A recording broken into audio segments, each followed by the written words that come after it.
मंडळी, तुमच्या सर्वांचं पुन्हा एकदा आपल्या चॅनलवर स्वागत करतो. आज आपण चेडा या विषयावरची आजोबांनी सांगितलेली एक सत्य घटना बघणार आहोत. आम्ही सगळेजण ऑफिसमध्ये जेवायला बसलो होतो.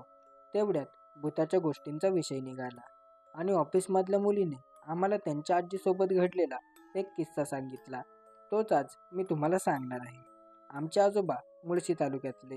त्यांचा मूळ व्यवसाय कुंभार असल्यामुळे ते मडकी आणि रांजणं बनवायचे आणि गावोगावी जाऊन विकायचे.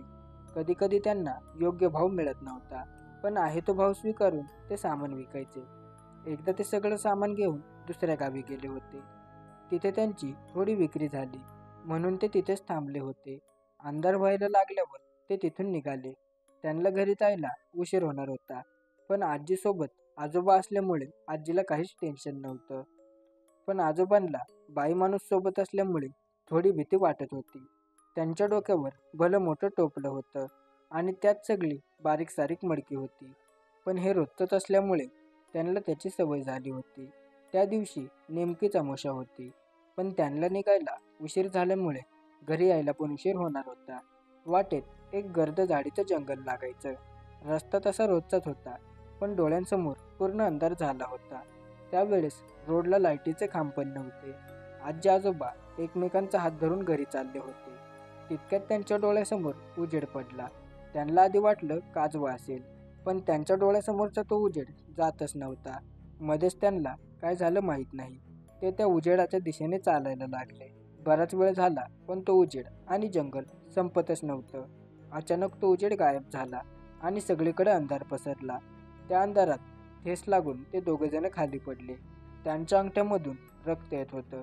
ते रात्रभर येण्यासारखे त्या जंगलात फिरत होते. पहाटे थोडा उजेड पडल्यावर ते घरी जायला निघाले. त्यांनी पाहिलं तर आजोबांच्या गुडघ्यातून रक्त येत होतं आणि त्यांचं धोतर पूर्ण रक्ताने भरलं होतं.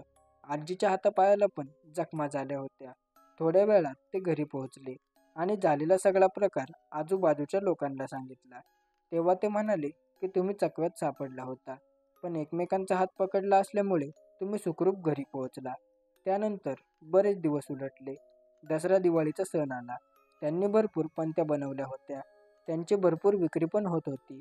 काही मोठ्या मनाची माणसं त्यांना भरभरून धान्य पण द्यायची. पण त्यांची ही प्रगती त्यांच्या साईडला असणाऱ्यांना बघवत नव्हती, कारण त्यांची जास्त विक्री होत नव्हती. एकदा ती बाई काहीतरी कामानिमित्त घरी आली आणि ते तांदळाचं पोतं बघून काहीतरी पुटपुटत तिथून निघून गेली. त्यानंतर आठवड्याभरातच आजोबा आजारी पडले. ते झोपूनच असायचे. त्यांना उठावंसं पण वाटत नव्हतं. आता आजीला चिंता वाटत होती की जर हे सगळं असंच चालू राहिलं तर हे घर चालणार कसं.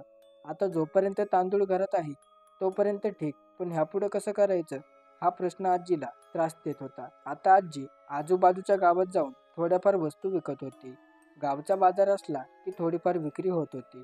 पण आता आजीवर मोठं संकट कोसळलं होतं, कारण आजोबांची तब्येत दिवसेंदिवस खराब होत होती. त्यांना भाताचा वास जरी आला तरी त्यांच्या पोटात मळमळत होतं आणि त्यांना उलट्या होत होत्या. आता घरात भातच शिजवायचा नाही असं आजीने ठरवलं.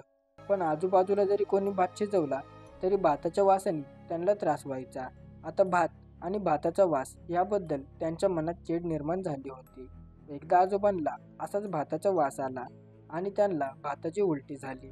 हे बघून आजी चांगलीच घाबरली, कारण ज्या माणसाने 6 महिने भातच खाल्ला नाही त्याला भाताची उलटी कशी काय होणार. आता हे सगळं अशक्यच होतं. आजीने ही गोष्ट सगळ्यांना सांगितली. आता सगळेच विचारात पडले होते. एक दिवशी गावातल्या एक आजी आजोबांना बघायला घरी आल्या.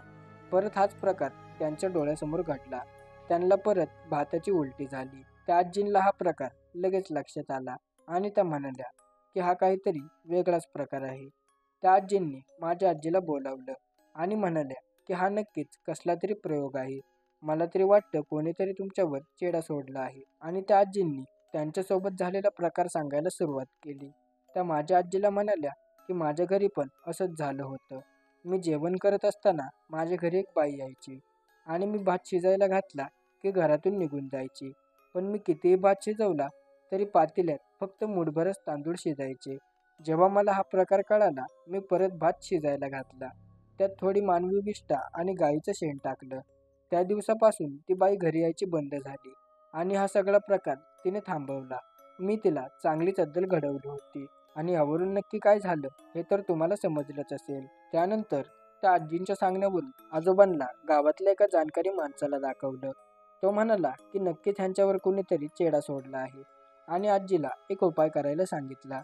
तो उपाय माझ्या आजीने लगेचच केला आणि आजोबा ठणठणीत बरे झाले. पण आता या त्रासाला वैतागून त्यांनी ते गाव सोडून दिलं आणि मुंबईला राहायला गेले. मंडळी, हा व्हिडिओ आवडला असेल तर कमेंट करा आणि चॅनलवर नवीन असाल तर चॅनलला सबस्क्राईब करायला मात्र विसरू नका, कारण ह्या चॅनलवर असेच आगळे वेगळे भूताचे अनुभव येत असतात.